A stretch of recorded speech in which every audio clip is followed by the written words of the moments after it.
1943 की वो ठंडी रात, फ्रांस में एक लड़की रेडियो से कुछ मैसेज भेजती है। This is London calling. German forces have advanced into Belgium and the Netherlands. Allied defenses are under heavy pressure. अगर वो पकड़ी जाती तो मौत फिक्स थी, इसके बावजूद वो मैसेज भेजती है। This is London. The battle rages on as German forces advance. Casualties are rising. Stay tuned for further updates. उसका जन्म 1914 में होता है। We have to hurry. The trucks are close. उसके फादर एक सूफी संत होते हैं। घर में काफी धार्मिक माहौल होता है। घर में शांति, संगीत और लिटरेचर की गूंज होती है। उसका नेचर भी काफी शांत होता है। फ्रांस और इंग्लैंड की गलियों में पड़ी ये लड़की आखिर कैसे स्पाई बनती है, आइए इसमें बात करते हैं। दरअसल साल आता है 1939। ये वो टाइम था जब वर्ल्ड वार सेकेंड हो रही थी। जर्मनी क्या करती है, 1939 में कई सारी कंट्रीज पे अटैक करना स्टार्ट कर देती है और ठीक अगले साल ये फ्रांस पर भी अटैक करती है। कुछ ही हफ्तों के अंदर फ्रांस की राजधानी पेरिस के अंदर ये क्या करती है, आर्मी घुस जाती है, वहाँ डर का माहौल, सेंसरशिप का माहौल पैदा करती है।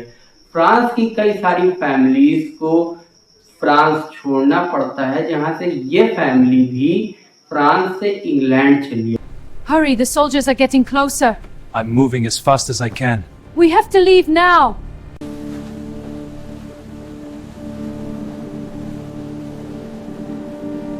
और ये लड़की जैसे ही इंग्लैंड पहुंचती है तो ये सोचती है अगर नाज़ी लोग जीत गए तो यूरोप में आज़ादी खत्म है, मुझे कुछ ना कुछ करना होगा।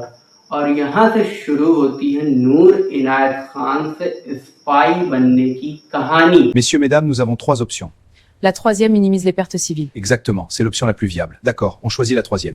नूर Inayat Khan British army join करने का डिसीजन लेती है। वो women auxiliary air force WAAF को ज्वाइन करती है, जहां पर वो सीखती है वायरलेस रेडियो चलाना, मोर्स कोड, तेजी से कोड भेजना, सीक्रेट कोड्स को पढ़ना, और यहाँ से वो एक माहिर रेडियो ऑपरेटर बनती है। उसकी ये स्किल ब्रिटिश सीक्रेट एजेंसीज को पता चलती है। उस टाइम ब्रिटेन की सीक्रेट एजेंसी थी स्पेशल ऑपरेशन एग्जीक्यूटिव, जिसका मेन मिशन था यूरोप में नेटवर्क बनाना, जासूसी करना और नाज़ीज को वीक करना।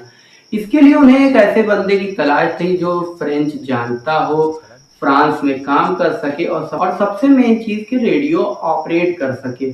और इन तीनों में माहिर थी अपनी नूर इनायत खान। अब नूर इनायत खान की ट्रेनिंग स्टार्ट हो जाती है और नूर इनायत खान को नया नाम मिलता है नूरा बाकर। नूरा बाकर को सिखाया जाता है कि कोई पीछा करे तो कैसे बचना है, भीड़ में कैसे गायब होना है, कैसे इंफॉर्मेशन देना है। और शांत नेचर की नूरा बाकर, उनको वेपन चलाना सिखाया जाता है। इसी के साथ साथ उनको जो है रेडियो ऑपरेट करना आता था और एडवांस ट्रेनिंग दी जाती है। साथ ही साथ उनको एक रेडियो ट्रांसमीटर और एक सीक्रेट कोड्स की बुक देकर इनको जो है फ्रांस रवाना कर दिया जाता है, जहां ये 1943 में फ्रांस पहुंच जाती हैं। और अब यहाँ से इनका मिशन स्टार्ट होता है। ये क्या करती हैं कि रेडियो से जो है सिग्नल देना स्टार्ट करती हैं। नूरा बाकर नाज़ी आर्मी के मूवमेंट्स को ट्रैक करती हैं, सीक्रेट इंफॉर्मेशन कलेक्ट करती हैं और वेपन सप्लाई की इंफॉर्मेशन भी कलेक्ट कर रही होती हैं। नूरा सारी इंफॉर्मेशन रेडियो के जरिए भेज रही थी, लेकिन नूरा के लिए सबसे बड़ा खतरा था नाज़ी सीक्रेट एजेंसी, जो उनके रेडियो सिग्नल्स को ट्रैक कर सकता था। इसलिए हर मैसेज के बाद नूरा को घर बदलना पड़ता था, पहचान बदलनी पड़ती थी और कुछ ही महीनों में कई एजेंट्स पकड़े गए, पूरा नेटवर्क खत्म हो गया। अब उस एरिया में सिर्फ नूरा बची थी। ब्रिटेन ने उन्हें वापस बुलाने की कोशिश की, लेकिन उन्होंने साफ इनकार कर दिया। नूरा ने कहा अगर मैं चली गई तो वहां पे कोई रेडियो ऑपरेटर बचेगा ही नहीं।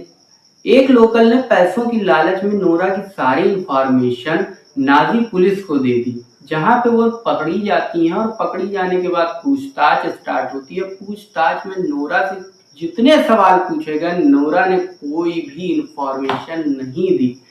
साथ ही साथ नूरा ने कई बार भागने की कोशिश की, लेकिन होता क्या है, 1944 में जर्मनी के एक कैंप में नोरा को मार दिया जाता है। बताया जाता है उनके लास्ट वर्ड थे लिटरेट यानी आज़ादी,